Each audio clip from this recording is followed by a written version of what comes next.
Įspūdžiai iš tikrųjų labai puikus, labai įdomu, neįsivaizduoju, ko tikėtis, dėl to šiaip tikrai likau nustebus.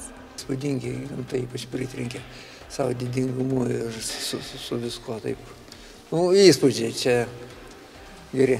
Saulės nėra, tai kažkiek tais įspūdis toksai nesimato per horizontą, per debesį šito horizonto, jūros pačio grožio galbūt. Nors šiaip tai iš tikrųjų labai didinga, iki Nordkapo labai įspūdinga kelionė. Visą kelią gavau, ką jie čia veikia.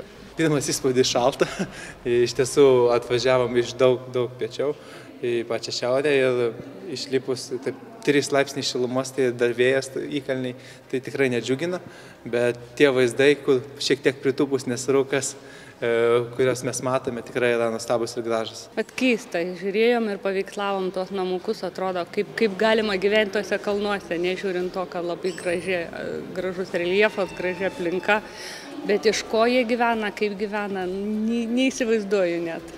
Sunkiai įsivaizduoju, ką čia reikėtų veikti. Iš tikrųjų gražu pabūti, pamatyti, galbūt praleisti savaitę ar 2 ar mėnesį, bet negyventi. Nesiryščiau. Nebent norėčiau pabėgti nuo viso pasaulio, tai čia tai neatsikrausti gyveni ir kasi sniegą, neįsivaizduoju, ką čia veikti. 14 Honda Civic ekspedicijos dalyvių apsilankę Nordkape niekaip negalėjo įsivaizduoti, kuom užsiema čia gyvenantis vietiniai. Mums pavyko apsilankyti vietinėme žuvies fabrike, kuriame dirba ir ne vienas Norvegijoje gyvenantis lietuvis.